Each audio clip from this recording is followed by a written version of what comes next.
Hello, everyone. Welcome to today's webinar, Activism and How to Amplify the Voices of Student Athletes and Staff, part of the CoSIDA Social and Racial Justice Series.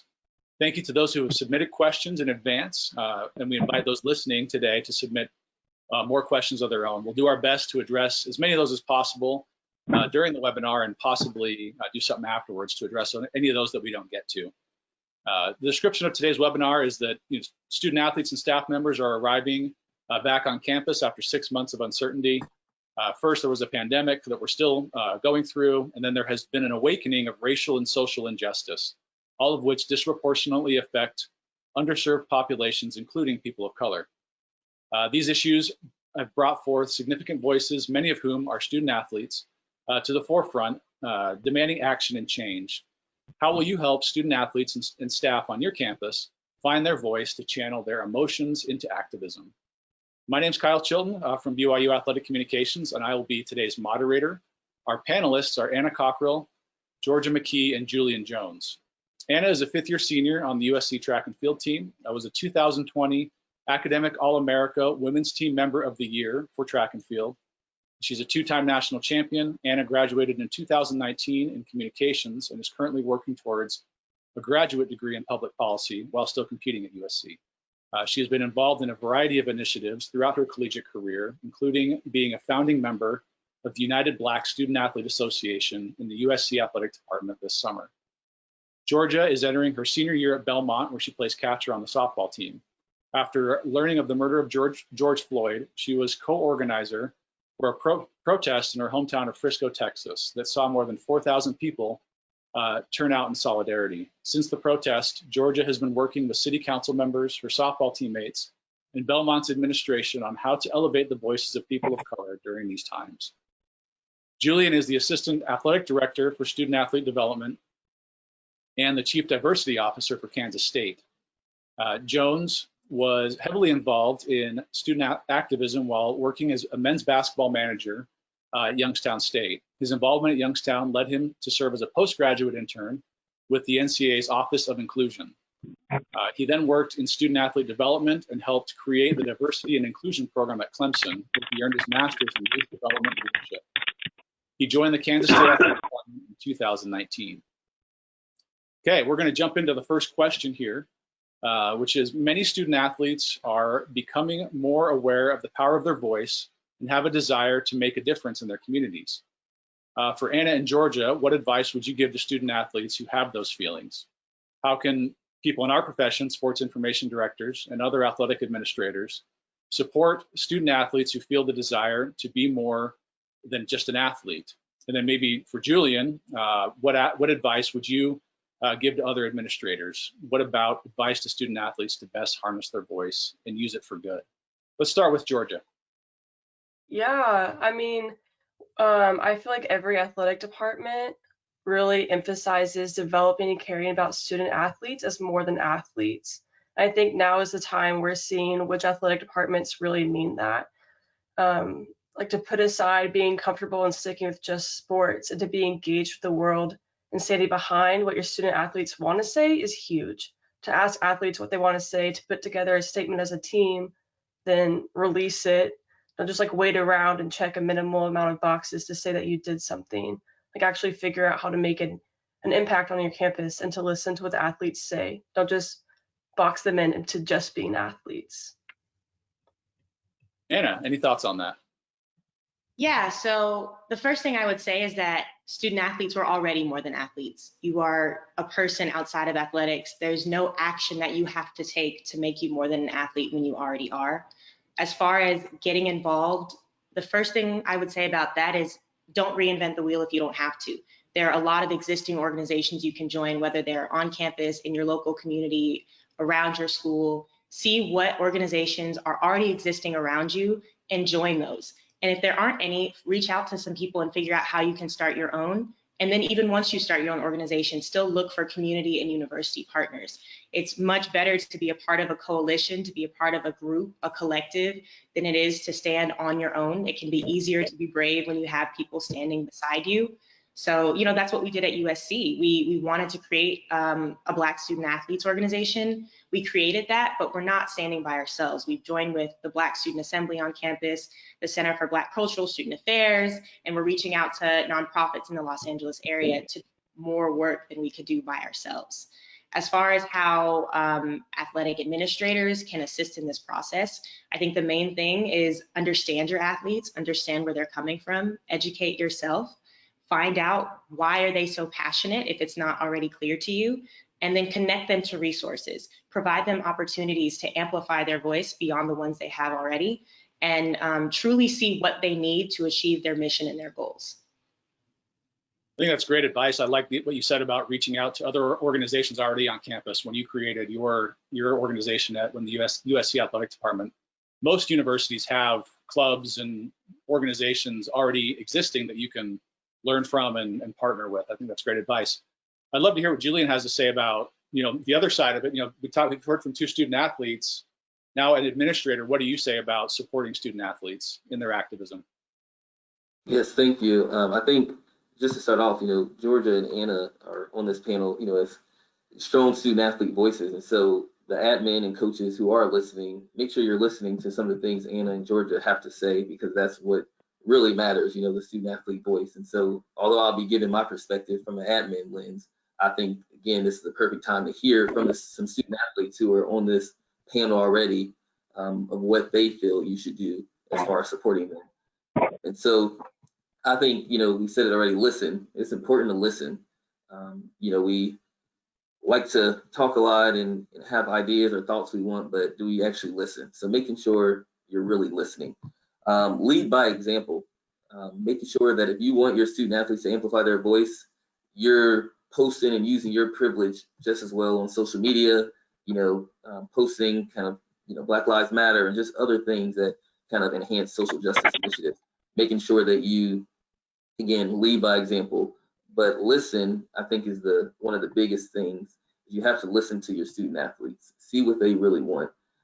You know, although I sometimes believe I have really great ideas and thoughts for student athletes and what they should do, you never know. When you listen and have a focus group maybe, or even a town hall with some of your student athletes, you learn what they really want. And so those are some things that you really need to make sure you do.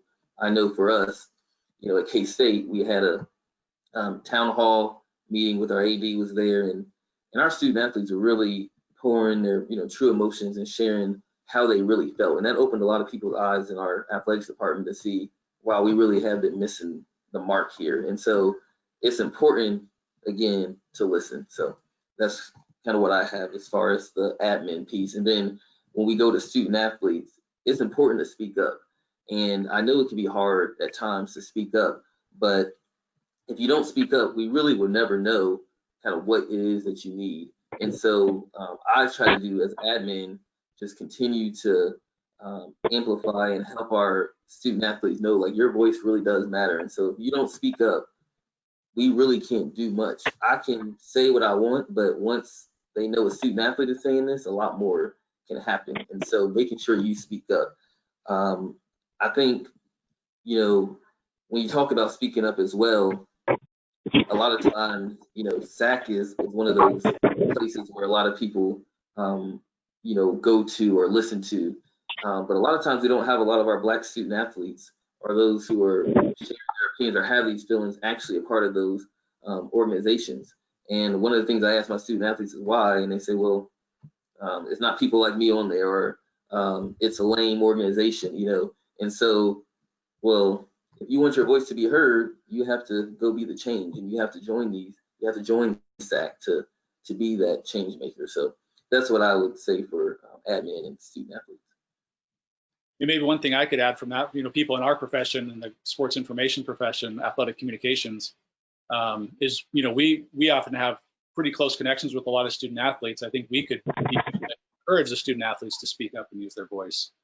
We're the ones setting up their interviews and encouraging them to speak. So I think that's something people in our profession should take to heart and really encourage their student athletes to share what they, you know, share what they're feeling and talk about the change they want to make. So next question is, racial and social injustice can be a very sensitive topic. How can student athletes and staff promote effective change and start conversations without offending or making people so uncomfortable that they stop listening? Obviously, these things can make people uncomfortable, and they should, hopefully, in some ways. But how can we do that without people just shutting down? Julian, do you want to start with that one? Yeah, I mean, I think you just hit you just hit it right there. You have to be uncomfortable. So, you're going to be uncomfortable when certain conversations are brought up. And so it's okay. That's a part of it. And you can't give up because someone is, feeling uncomfortable. And as somebody who does feel uncomfortable, you hopefully won't stop listening just because you feel uncomfortable, because again, there's a lot of times where a lot of us feel uncomfortable and we just can't stop. And so continuing through that, I think one of the things as well is maybe going to the town hall meetings that happen, or seeing if you can attend those town hall meetings, whether it's via Zoom or once we can get back in person, that it's in person, and understanding and listening and to the vulnerability that comes from our student athletes. I think when student athletes become vulnerable and share their true stories, and it actually impacts you, and the person that it's impacting, it then makes you kind of open up and like, wow, okay, maybe this is kind of the start to that. And so I just think you have to be challenged, and we student athletes and admins, like, you have to keep challenging and pushing that narrative to, hey, you're going to be uncomfortable. It's a part of it. And then eventually maybe you'll be comfortable, but you have to start from there. And Georgia, do you have anything to add? Yeah, I have something to add. Maybe this isn't the answer that I'm supposed to give, but it's the answer that's on my heart. I personally am not really interested in other people's discomfort right now, because Black people are saying stop killing us, and people are adding caveats and reasons why they're justifying the murder of unarmed Black people. So, USC has done stuff like saying, hey, we're giving election day off for student athletes so they can vote, and people are mad about that. If people are going to find a reason to be upset and uncomfortable with something as simple as student athletes should be able to vote, if they're going to justify murders of unarmed Black people in the street, then for me, I'm kind of like, well, that's on you. That's on you and your discomfort, and you need to sit with why that's making you so uncomfortable to say Black Lives Matter. It's very uncomfortable. It's very unpleasant to be a Black person and have interactions with the police and wonder, am I going to die? It's very uncomfortable for the people who watched George Floyd getting murdered right in front of them. It's uncomfortable for the family members of Black people who've been murdered. So if you're uncomfortable because Black people are saying, don't kill us, imagine what it's like to be Black and to have members of your community die and have those murders being filmed and played constantly on the internet and on national television. So, I mean, I'm at a point personally where I'm kind of not trying to cater anymore.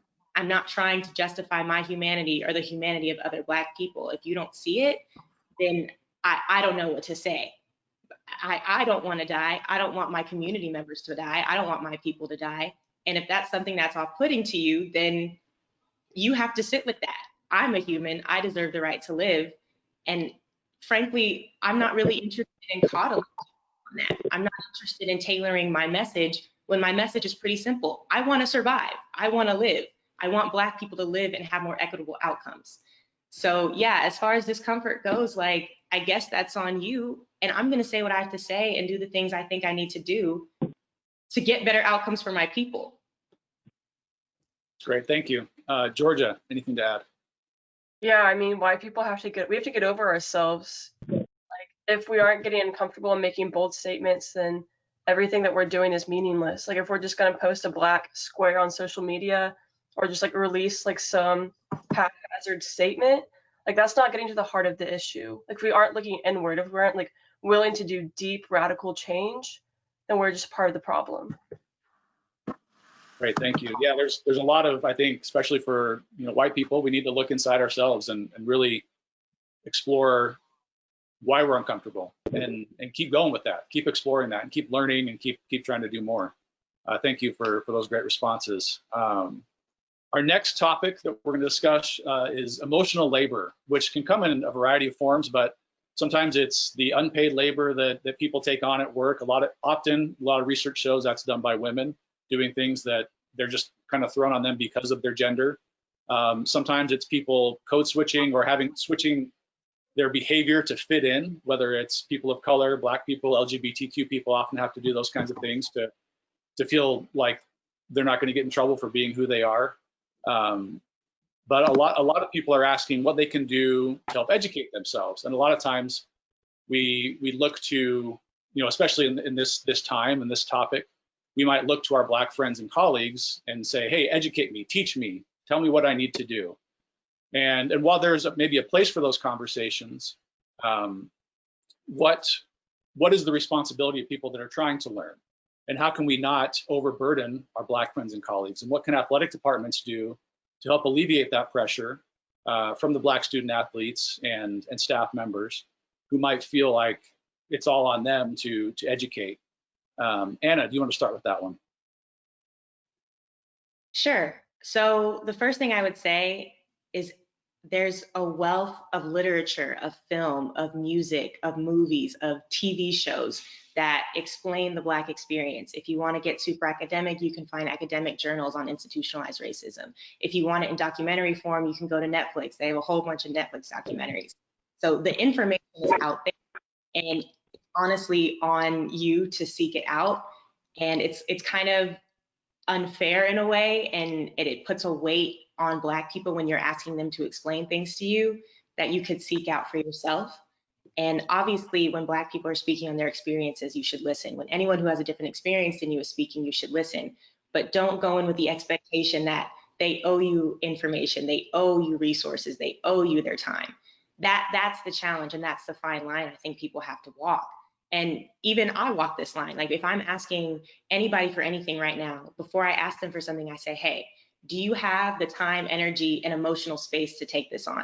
If not, don't worry about it. If you do, and you want to do it, and you want to help me out with this, then please, offer your insight and your resources. I think we all have to be conscious of the fact that it's not just, an academic mental exercise to be dealing with these topics. For many of us, it takes an emotional toll on us. It makes me emotional when I think about the Black people who died, not just this year, but in years past, going from Trayvon Martin until now. It puts a strain on me, it hurts me. And I think it hurts a lot of Black people. So it's difficult when you're also being asked to explain, well, why does this hurt you? Can you tell me more? I don't always want to do that. I don't always want to have to give you my entire life story and put my pain on display for you to understand, when there's already a wealth of resources that you can use to understand.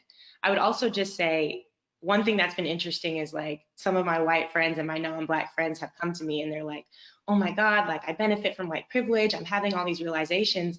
And that's awesome. I'm glad you're having those realizations, but it's kind of like, what am I supposed to do with that information? I can't absolve you of these feelings you're having. I can't wave a magic wand and make the world equitable and make racism disappear. So if you're having these realizations about white privilege and your role in society and what racism looks like, amazing, wonderful, but take those realizations and put them into action. Don't go to a Black person and ask them to absolve you of these conflicting feelings and these difficult emotions you're having. Take those emotions and turn them into, are you protesting? Are you volunteering? Are you donating? Are you voting? Are you educating family members? Are you reaching out to your network and the people who will listen to you, but they might not listen to a Black person? Just be very mindful of what you're unloading and what you're expecting of Black people in this time. And honestly, all the time. That was great, thank you. One thing before we give Julian and Georgia a chance to respond there, CoSIDA has put together, as part of the social and racial justice series, there's a page on the website with a variety of resources. Like Anna mentioned, documentaries, articles, podcasts that you can consume to help educate yourself. So I encourage everyone, all of the people on this webinar today, and to go to that page, share it with your colleagues. There's a lot of great stuff there. Julian and Georgia, do you have anything you want to add? Yeah, I mean, people of color have been begging white people to occupy space in this conversation for a long time. I think what we're seeing is a lot of white people are really scared to engage in these types of conversations, and they're letting fear be the main factor and the main reason why justice isn't brought to the communities they're engaging with. We can't let fear be that main factor. Like Anna said, like there are so many places you can educate yourself. I cannot tell you how many documentaries and books. Like I became a part of a book club, and it was just a bunch of people struggling. And like the thing is, like I've failed a million times. I'm going to continue to fail. I've probably already failed in this panel, despite the things I've said. Like you can't be afraid to fail, just like in sports. I mean, if we're gonna make like a sports analogy and be cheesy, like you can't be afraid to take risk and to learn and to unlearn. I think unlearning is a big thing that non-Black people really struggle with, is having to look at what we've been taught our entire lives since the day we were born, and having to completely break that down and deconstruct that and to look at the world how it really is. But it's so important. Sports analogies are more than welcome here, of course. Julian, anything to add? Yes, I think, I mean, they both hit it, you know, they both did good on that answer, but I think, you know, obviously education is great and key, but then a lot of times admin, they will ask, you know, how can I help, or how can I take action, right? Well, actually doing the action. So you ask about it, but then you don't really even do it. And so, you know, you send panels, maybe, you know, send them something like this, a webinar like this, to say, hey, participate, but then they don't participate, or you keep, you know, you share information, but they're not showing up. And so that's what you can do. You know, that's what you can do as far as the action step goes. I see a lot of times people, you know, share these great ideas or ideas they think might be great. Like, hey, what about this idea? Maybe you should do that. Well, why don't you try to plan it? You know, why don't you do that idea that you're sharing instead of putting it on the Black staff members or student athletes to put it on? But how about you be okay to fail? What if, we might say, no, that's not really a good idea, but at least you ask. At least you're asking, hey, I have this idea. How about we try to implement this? That's something that you could do instead of, again, oh, I have this idea. Maybe you should do this. Well, I'm tired. So I don't have time to do it. How about you do it? How about you execute it? I think that's something that that's really kind of huge as far as can give us some time, I guess, as far as they can help and take over. Because I think, again, Anna and Georgia talked about it. I mean, education is key, but, you know, don't ask to be involved, but don't be involved. We're doing a book club for our K-State staff members, which is athletic staff, and reading the book, How to Be Anti-Racism. And so how, like, sign up for that, right? Like, sign up for it. Why did you sign up for the book club? You know, you're asking for all these things, and I let you know, hey, here it is. We're going to provide the book for you as an athletic department, but you don't sign up. So I think action. That's great. Thank you. I think, yeah, it's a great challenge maybe to put to everyone, just to show up, to do things, to participate, and help shoulder the load, because we can't, like you said, we can't put it all on our Black coworkers and student athletes. It's just not fair, and because it's a problem that we all need to work to solve. Thank you. Okay, what is the best way to move forward if student athletes and staff are met with disdain for their social justice efforts? Georgia, you want to start with that one? Yeah, sure. I immediately think about my protests whenever people in my hometown found out that I was the organizer of this protest, which it all happened really fast. Like I put it out on social media less than 24 hours before it happened. And so like within 24 hours, there's a lot of pushback, and I can't tell you how many Twitter DMs and Facebook messages I received of a lot of hate, of people saying, my daughter's volleyball practice is canceled because of this, how dare you? And I just had to take a step back, and you really see people's true colors. But I got to go to sleep at night knowing I was doing the right thing, knowing I was doing everything in my power to elevate the voices of like my Black brothers and sisters in Frisco. And I think that's what's most important. Like if you're not going against the grain, or if you're not receiving any kind of pushback, that you're not making a difference, you're not being loud enough. That's great. Thank you. Yeah, you're gonna receive some pushback, right? But that's part of, you got to push through it. Anna, Julian, anything you want to add to that? I would just add that the pushback is inevitable. Anytime I've said anything on Twitter or on Instagram, I get, like Georgia, I get a flood of DMs. I get a million people who at me talking about, oh, stick to sports, about this person was this, you're that.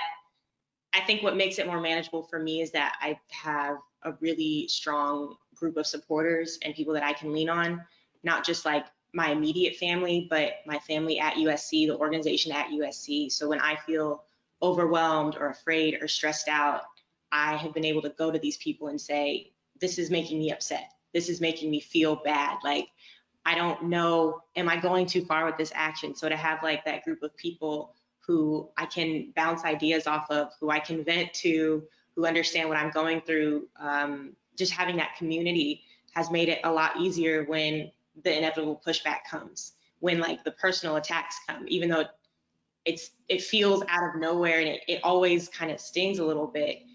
There's always that group of people to remind me that, you know, the work we're doing is important. And if it wasn't important, there wouldn't be people trying to stop it. That's great. Thank you. Any thoughts, Julian? Yeah, I think, you know, you got to stay strong, right? Just have to stay strong. Remember what's your values and your purpose. You know, if your values align and you're striving for your purpose, then keep going, keep speaking, keep voicing your concerns. Don't give up, and don't read the comments. Sometimes I think that's and I know it's hard. It's hard to do, but you know, you maybe can mute your comments, but sometimes I try so hard to not you know, read the comments of, you know, our student athletes posts, and then I get to the comments to see like what fans are saying to them, to know how I can better support them. And it's like, you know what, I need to stop reading these comments because it just makes me upset to see how people really are, especially, you know, as we talk about, you know, student athletes they're going to watch the game, right? They're going to watch your events, your sporting events, but they just don't expect you to do anything else besides play the sport. And I just can't understand that. And well, I can understand. I know where people come from, obviously, but they're racist people most of the time. And so how do you just stay strong and know that your purpose is and your value? I think, you know, Black Lives Matter, I think going to kind of what George just said and the Black Lives Matter thing, I had a student athlete, you know, said, hey, I want to be in law enforcement. This is a white student athlete. He wanted to be in law enforcement, but he also, you know, he thinks that the things that were going on, the murders were bad, which they were. And so he posted on his social media, Black Lives Matter. And he had a lot of connections to police officers who were trying to help him, you know, get into the field. And they were like, well, if you're posting that, we don't want you, you know, we don't want to help you anymore because Blue Lives Matter. And he was really conflicted and asked, you know, for advice on that. And again, I just took it back to what's your purpose and your values. You don't want to go work for regardless of what you want to do in life, you don't want to work for someone who doesn't have the same value as you do. And so I think that's, you know, something that's really important. Also for admin, and, you know, we had, obviously we didn't know, because a lot of times the people that comment on Twitters and I guess whatever platform and DMs, they have the egg there. They're not really showing who they really are. And so one thing we did as the athletic department was we had a Black Lives Matter panel for our donors, for our top donors. And we had student athletes and coaches, myself, on that panel to talk about what it means, like what Black Lives Matter means to us. What does it mean? How can you be an ally in that time? And so we gave them the chance that if you were one of those people in the comments, now you know why we're saying Black Lives Matter. This is the reason why. And so that was helpful. Another thing that our athletic department took a stance on was if somebody did show their face in the comments and their name, and we traced them back to being a ticket holder or a student who's a ticket holder, then we were suspending your account, so you couldn't come to the events anymore. And so some of the things like that is really huge. And so just don't give up. It's hard, you know, because a lot of times sometimes you do want to give up. You're just tired. It's exhausting. But stay strong, stay positive. Remember what your values and your purpose is. So there's actually an audience question that just came in that kind of relates to this topic. So we're going to hit that real quick before moving on. First, for Anna and Georgia, how do you go about finding allies either in the athletic department or on campus? Because Anna, you talked about your support system, and I think about students at, you know, even my school that's not very diverse, and at other schools that maybe don't have very much diversity. How do they go about maybe finding people to support them? You know, obviously their families hopefully are supportive, but they're away at college, so they don't have that support system right there. How do they go about finding that? And maybe any advice either of you have? So as far as finding support within the department, if you are Black, I would say look to other Black people in the department and find out where they stand, how willing they are to put themselves out there. A lot of the time, if you're Black, you kind of know the other Black people anyway, because there probably aren't very many of you, and you already have a relationship. So that's one thing that I did. Like, my head coach is a Black woman, so we've been having conversations about, you know, being a Black woman, being Black in these spaces since I got to USC. Our SWA is a Black woman. So I kind of already had some of these relationships, but just beyond those immediate connections, like the skin folk being kinfolk kind of a thing, it was like when I started speaking out, who's reaching out to me? Who is saying, hey, I agree with you and I support you? And surprisingly to me, it was like a lot of the international girls, a lot of the international rowers were like, hey, I want to know more. What's going on? How can I be involved? So sometimes the allies will reveal themselves to you. You might have to look, you might have to search, and not everyone is going to be comfortable being vocal. Not everyone is going to be comfortable identifying themselves, especially given the context that you're in, the environment you're in. But when I started being more outspoken, the people who agreed started coming to me and then saying, hey, I think this person also feels this way. And so you just kind of go person to person and like slowly build the network. And it's been a really cool experience to see how many people at USC, at my school, are passionate about the same things that I'm passionate about.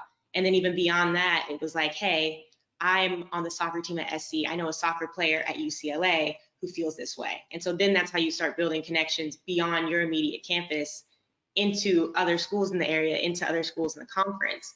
So now there's like a group of women that I know from Stanford, from Oregon, from Washington State, all from the Pac-12, who are kind of going through similar things, building similar organizations if they didn't exist already. So it went from, you know, my friends and family to all these different people from, you know, across up and down the West Coast who are all passionate about the same things. So you have to look, but eventually the allies will. Great, thank you. Georgia, anything to add to that? Yeah, I mean, I don't need to find allies or necessarily need representation, because I find that easily. My institution is a primarily white institution. So for me, I'm paying a lot of attention to who in my administration is speaking out, what teams, what head coaches, what assistant coaches, what other student athletes, so that we can build this coalition of allies, so that we can form this safe space that people of color actually feel comfortable coming to Belmont, and so that they feel like their voices are heard. And so, I don't know, it's been interesting to see how much primarily white institutions are willing and able to not just make statements, but to make actual change. And so right now what I'm seeing, I'm finding a bunch of white student athletes that are passionate and that are engaging with the world in similar ways that I am. And that's important to have and to find within an athletic department, instead of me feeling like I'm the only one and fighting by myself. That's great, thank you. Julian, kind of the same question, but maybe if you could also address, how can staff members and administrators and coaches make it known that they're allies? Because I think sometimes there are people in the department in departments that, you know, are very supportive and want to be allies, but sometimes maybe struggle to know how to reach out and let people know, especially if they're student athletes that maybe they don't know very well, you know, but they want to let them know, say, hey, I'm here, I support you. Yeah, any thoughts you have on that? I mean, I think it's really just reaching out. Like, you just have to, you know, just do it. Be authentic, be yourself. And if you really truly feel that you wanted to reach out to somebody, you might as well just do it. You know, and that's how they know. Again, I think during this time, a lot of the student athletes who I talked to were like, yeah, this person said this, or yeah, they made a statement, or they post on their social media. They didn't even reach out to me. So how do I really believe them in that sense? And so, yeah, you post it on social media and you have people, for everyone to see, but have you addressed it, within your team? Have you addressed it with the people that you know? And so I think that's the important piece. It really just comes down to, again, student athletes and most people in general, but student athletes specifically, they can read somebody. They know when you're being fake and they know when you're authentic. And so if you're authentic and you really care and want to reach out genuinely, then do it. And the student athletes will know. But if you're just doing it because you just feel like you need to and have to do it without even really wanting to do it, they're going to know that too. And so I think really it's just being there, showing up, again, we talked about it, just showing up to things and knowing in order for them to realize, be the voice, lead by example, post on social media, but also, talk with them, but post on social media and show like, okay, they do care. One of the things I think is really easy, and specifically for maybe even the SIDs, because you have the social media handles, but I'm logged into our student athlete development account on Twitter. And I go and look at the Twitter feed because our student athletes follow it and we follow our student athletes to see who commented or what are they going through. People are, oh, I'm tired of this, retweeting the video, retweeting something. Oh, I'm so tired of this. When is it going to stop? Okay, let me text them and be like, hey, I've seen this, or hey, I just want to check in on you.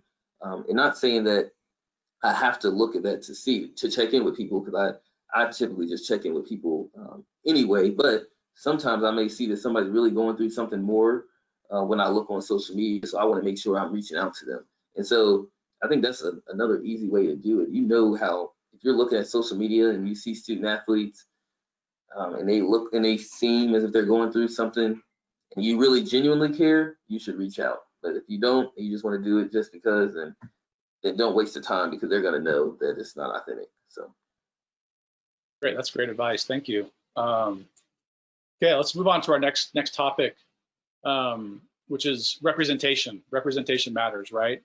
It gives us confidence. When we see people like us doing things, it gives us confidence that we can be that or be anything that we want to be.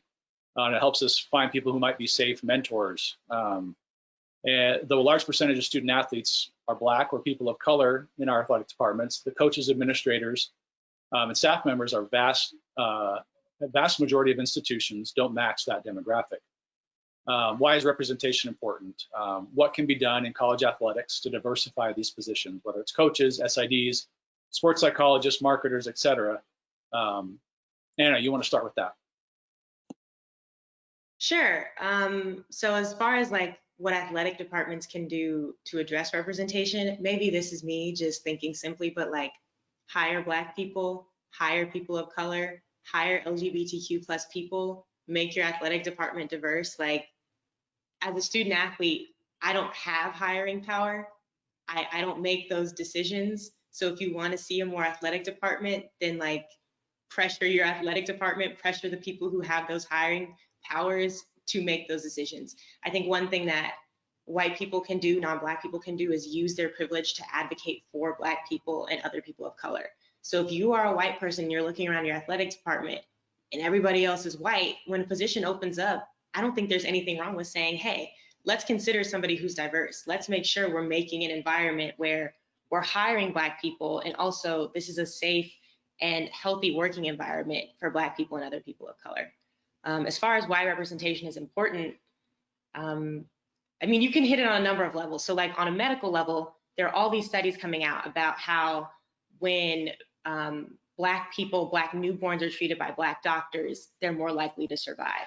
When Black women are going into the hospital and getting birth, they have the highest maternal mortality rate. How non-Black doctors tend to underdiagnose, tend to undervalue the pain Black people are in. So from just a medical standpoint, if you have a whole bunch of Black student athletes, and we know implicit bias is real, we know people have biases even though they don't want to, and you have Black people going to medical professionals, trainers, doctors, chiropractors, knowing these things exist, we might be missing injuries. We might be missing and undervaluing the pain of Black student athletes. If we know that mental illness and mental health challenges present differently in Black people, but we're not being conscious of that, and we don't have any Black mental health professionals, we're missing the fact that Black student athletes are having mental challenges. So just from a strictly health standpoint, it's dangerous to not have anybody Black in these positions.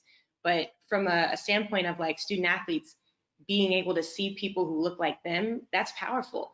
It's hard to imagine yourself being an administrator, being a head coach, being a sports psychologist or an athletic trainer if there's nobody who looks like you doing that job. I mean, like, to make a sports analogy, when Gabby Douglas became the first Black woman to win all around at the Olympics, that was big. It had never been done before. That sent a message to a whole bunch of young Black girls, well, shoot, I can be a gold medal winning gymnast. I can do that. So to have someone in those positions, it creates mentoring. It opens up the doors, it shatters glass ceilings, and it makes it aspirational, and it makes it attainable for Black student athletes to see someone in those positions of power as a head coach, not just, you know, an assistant, not just a grad student, grad volunteer. It's important that Black people are represented at all levels. And then from a department standpoint, if you've got Black people in the room, it helps mitigate decisions that look bad. And if you've got somebody Black, it helps kind of eliminate some of that tone deafness, like that Pepsi commercial that came out with Kylie Jenner handing the guy the cup of Pepsi and like, oh, police brutality is solved. If more Black people had been in the room with more power, I'm pretty sure that wouldn't have happened. And someone would have said, hey, this is a bad look. So to have Black people with seats at the table, with voices that are actually authentic and listened to, can help protect the universities and the athletic departments from making decisions, whether it's marketing decisions, hiring decisions, media stuff. It can protect the athletic department from making mistakes. So I think it's important on a variety of levels for the health of student athletes and for the department and the universities themselves. It's unbelievably important to have athletic departments with representation. Yeah, thanks. There's actually a lot of research out there kind of going along with what you said about the medical side, just that organizations are more successful, they're more creative, they're just better overall when they're more diverse and they're more inclusive. So I think that's a great selling point. Julian and Georgia, anything to add to that? Yeah, I mean, so it could be so simple, right? I mean, just do the right thing and get a diverse department, but you got to be intentional too. You know, you have to be intentional about it. So you can speak and say you want to do it, but you got to be intentional on doing it. Specifically, you know, for instance, like a Manhattan, Kansas, right? Like to get somebody Black or into Manhattan, Kansas, you have to be intentional about it. You have to, you know, recruit. You have to support them, show that you're going to support them, explain how you're going to support them. But also, what's the growth level look like, you know, or what, making sure that you're doing the exact same things and we have the same opportunities that our non-Black admins have or coaches have. So, I mean, I think you have to really be intentional, go outside of your box, right? If you have a administration or a staff that's all white, more than likely the people you're going to keep hiring, or depending on who's in your circle, if that's all you hang out with, is you're going to keep hiring non-Black people. And so you have to make change. You have to be about change, and change is hard for a lot of people, and which is unfortunate, but you have to do that in order to get people in, and you have to be intentional about it. It's nothing, you know, most of the time, you know, Black people, we know we're educated. We know we belong to be in that room. And so you don't have to, you know, we're not thinking, oh, they're only hiring me because I'm Black. Well, if that's the case, I'm hired and I'm good at what I do. And so if you're hiring me because I'm Black, it's also because I'm educated and I'm well qualified to do this job, and probably sometimes more qualified than some of the people you decide to choose for this position. But you don't give the opportunity, those same opportunities. And so you have to be able to go outside the box and outside of your network. And again, especially in college towns too, where it's not a big city, where a lot of people probably haven't grown up in areas like that. And so that's one of the things. I know something else I was gonna say kind of about the representation, right? I think Anna, she said it right. You don't see anybody that looks like you. It's hard. It's been amazing for, and I'm not sure if I, want to be an athletic director, but I know that I've been seeing a lot of people get those positions. A lot of Black people get the AD role lately, and which is still not a lot compared, the stats wise, but I've been seeing it, and that means a lot. It's empowering to see that. And so again, representation does matter. It gives you hope that, okay, we can get to this level. I think I like to bring up the Santa Claus example for me, right? In most Black homes, at least in my Black home, it was a Black Santa Claus. But when you leave and you go to take pictures with Santa Claus, or people are showing you pictures of Santa Claus isn't Black. And it's like we don't get, as a kid, you're probably not really understanding why Santa Claus is Black in our home, but then when you go places, we don't see a Black Santa Claus. And a lot of people don't have to really think about that, and a lot of white colleagues don't have to think about that. And so I like to say that because those are the privileges you have that we don't have. We have to really think about, how do I find a Black Santa Claus for my child if I want my child to, to see a Black Santa Claus? Or how do you explain that, when your child asks why doesn't Santa Claus look the way you thought he looked, then how does that change? And so I think just something to think about is that those little things we have to really go through in as far as representation. So the world was just, people decided to hire people because it's for diversity, then it'd be a lot, I guess, less of the hassle to try to find that representation, because we already have it there. And it's a lot of resources out there. So it's no excuses to say why you don't hire Black people. It's a lot of resources. You just have to ask the right people and be intentional about it. And so that's what I have to say about that part. Great, thank you. Anything to add, Georgia? No, I don't really think I have anything to add. Just as a woman, I can't imagine going through sports and not having women administrators or women coaches. For me, I love having a woman coach over a male coach. So just that representation for me is just so much. I just can't imagine what it would be like to be a Black person and to not have anyone like you higher up.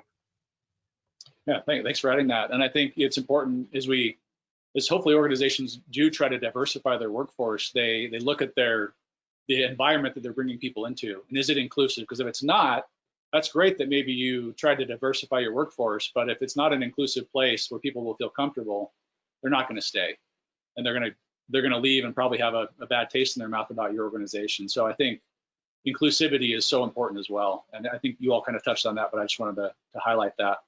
We're going to move on to a few questions that came in before the panel started from the audience, but then we'll try to hit some of the live questions as well. One of those is, how do you keep the conversation and momentum going from the summer as we move into the academic year and try to regain normalcy? It seems like this has happened before, where maybe people get excited about something, but then it kind of goes away. For white people, at least, I know, Black people and people of color deal with these things, and these kinds of things are on their mind all the time. But how do we keep our departments talking about it, our student athletes talking about it? Julian, you want to hit that one first? Yeah, sure. I think, you have to really know that this is an ongoing thing. So it's not just a one-off. And so even as allies, it's not Black people's job to keep the conversation going. And so you have to make sure that you can also keep the conversation going. Bring up diversity and inclusion in your meetings, in your senior staff meetings. You'd be okay to talk about it at all levels of your meetings. Don't just lean it on to the Black person to bring up the diversity and inclusion aspect. If you have something that you can share about diversity and inclusion, or that can help your department, then you bring it up and make sure that conversation keeps going. One of the things for us is we created a diversity and inclusion action team for our staff and coaches, and we have our student athlete representatives as well, and we meet weekly. So we're not going to let the conversation die. So we're going to keep meeting, weekly, because it's an important conversation. So we meet about other things weekly, so we're going to meet about diversity and inclusion weekly. And so that's, you know, again, something, so you make sure that it's always going and keeping that going. So I think that would be my, you know, advice, is just don't leave it only for the Black people, or even just the chief diversity officer in your department. Yes, that's our job, but if you have something you want to say, then share it. You don't have to wait and see, you know, well, I'm just gonna let him handle the diversity inclusion piece of it because that's his job. Well, no, how about you talk about it and bring it up, and then we can have that discussion. And so I'll be curious to hear, you know, how Anna and Georgia may want to help keep the conversation going. But I think from a staff perspective, that's a good way to make sure that we're keeping the conversation going. Thank you. Georgia, any thoughts there? Yeah, like you have to keep in mind, like this isn't just a PR strategy. Like this isn't something that athletic departments just need to do to be trendy or to seem applicable in these hard times. Like this has been going on for so long and is going to continue. And so we have to face it head on. We have to continue to have conversations. We have to look at the type of people we're recruiting and why. We have to look at our board members. We have to look at, like, if you're afraid to go to your board and say Black Lives Matter, then there's something you can do. And it might not be shared on Twitter, it might not be shared on social media, but like it's real work we have to do every single day. It's like going back to earlier in the call when we were talking about white people, we have to look inward and we have to unlearn, we have to relearn, and we have to do that every single day. And that, like, whether it's small conversations we have, whether it's, yeah, like for coaches recruiting, or like while you're hiring somebody, not just hiring them because they're Black to make your team more diverse, but because of recognizing this person actually brings a lot more to the table than somebody else. This person deserves to be here. You know what I mean? Like, I'm recruiting this person because they have a lot to bring, because I can learn a lot from their experience and they can add to what we already have at the table, but not to just be like, oh, look, we have another Black person on board during a big Black Lives Matter movement. That's not what this is about, and we can't be about that. Thank you, Georgia. Anna. I think Georgia and Julian hit a lot of points perfectly. One thing I would add is that recognize that every single thing doesn't have to be as big as a huge protest, right? Like you can take consistent, smaller actions to make change. And that's part of what you should do, right? So whether that action is, I have a racist friend or family member, why don't I check them? Like, why have I let them get away with saying these things for so long? I need to address that person. I need to try to impact my direct circle and make these people that touch my life and whose lives I touch, I need to try to make them better and understand that these views aren't okay. It's not okay to be racist. Everything doesn't have to be the dramatic. I'm not saying protest is bad, but when we don't get caught up on, this has to be a huge, newsworthy, attention-getting event. Being anti-racist isn't about all the big actions. The big actions are super important, but so are the small things, the day-to-day things, the standing up for your Black colleagues, standing up for somebody who is getting harassed. If you see something, like if you see microaggressions, calling them out. If it's donating to bail funds, do that. Because I mean, I think for Black people, this isn't new. It's not brand new stuff. And a lot of these organizations and these bail funds that are getting a lot of attention right now have been in existence for years. So I would say focus on the everyday smaller actions you can do to sustain the movement, and also to just get organized and don't run purely on passion, because eventually you're gonna get tired, and that's when it's gonna be easy to be like, okay, well, I did my part, I'm done. No, make it part of your daily routine. Make being a part of, whether it's a task force at your athletic department or a racial equity organization in your community, get involved with that kind of stuff and make it a part of your routine, so that it doesn't feel like you only get involved in like moments of passion and fits of passion. Make it a part of your life so that it's just ongoing automatically. That's great. Thank you. We need to make it, like, I love how you said, make it a part of your life, make it a part of your routine, because this is something that we all need to work towards every day. So we had two questions come in about student athlete advisory committees. One was, what do you think the role of student athlete advisory committees is when it comes to voice? What's their role maybe in all of this? But then also, how do you address these initiatives with a not so diverse student athlete or student body or SAC? Anyone have any thoughts on that? So what's the role of SAC in all of this and in keeping the conversation going and educating people in the athletic department and student athletes? But then how do you address these initiatives if your student body or student athlete population isn't very diverse? Any thoughts? Any one of you can jump in. Well, I'll go ahead and start first. I think, it's, so one, you could have a DEI chair for SAC who could help with that, who can help facilitate the conversation. I think it's also reaching outside of SAC, right? I think it's asking all the student athletes and keeping them involved, specifically our Black student athletes during the times like this. And so how do you keep them involved and engaged when they're not in SAC? And so it's by asking them, kind of what their thoughts are on it. But the SAC has the platform, which really all of our student athletes have a platform, but SAC is the, national voice for student athletes. And so how do you do that? Again, I think it's, having training for bringing in people to talk to SAC. You also can figure out how to better recruit in SAC too. How do you better help get people involved? Again, representation matters, as we talked about.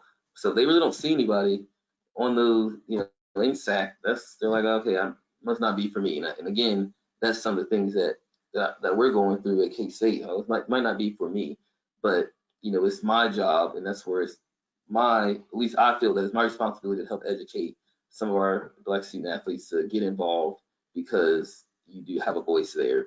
And so I think it could be difficult at times, but I think you have to just, again, keep going, keep pushing forward, and bringing in people to maybe speak to help with it, and also creating a diversity and inclusion committee that then talks to your Black student athlete organization or your Black student union to ask those questions and to get input on how they can expand and stick up for and amplify the voice. I think I know our K-State SAC made a statement, but they ran it by people, right? They wanted to make sure that they knew that the SAC student athletes cared as well. And so again, it was just reaching out to those different groups.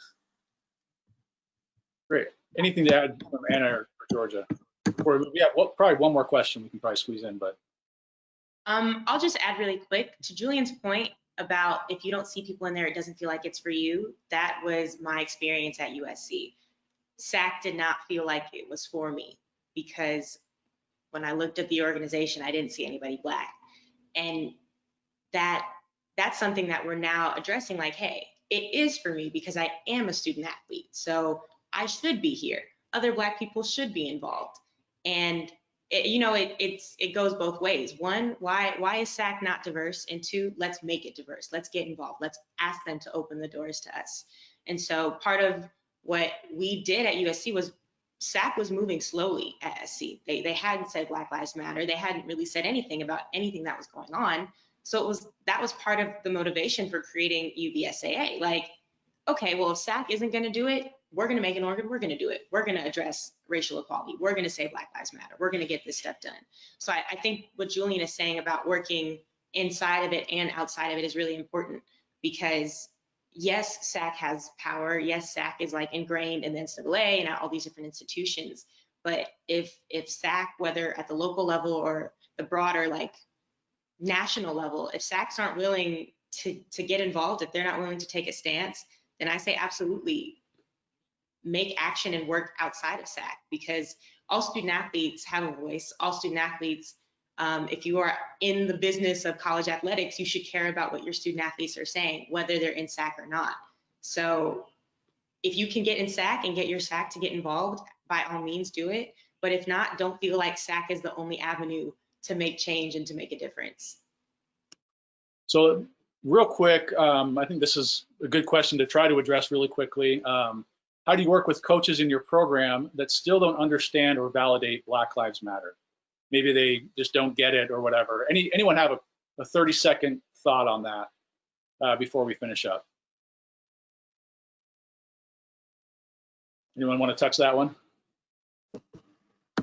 I'll just say, I would say, and I think there's also a question about what do you do in athletic departments that aren't super diverse? Bring people in, pay Black people. You probably have professors who study race. If you don't have any on your campus, don't be afraid to pay people, to pay activists, to pay organizers, to come and do a training, do anti-racist training, do implicit bias training, and start breaking down those barriers. And some people, they're not gonna get it because they don't want to get it. And not everyone can be reached, unfortunately, but I think you should always try. So if you're in a predominantly white area and you don't have people who seem to be involved, you don't have anyone who's educated on the topics, then go out and look for it, because there's millions of Black scholars who are doing this work and who have been on the ground organizing, who can come and who can speak to you. But like on that emotional labor piece, don't expect them to just do it for free, compensate people and pay Black people what they deserve. But there's a million resources, and if someone can't be reached, then you eventually have to move on and reach the next person and make it clear that in this athletic department, this is what we support, this is what we stand for. And if you're not with it, then is this the place for you?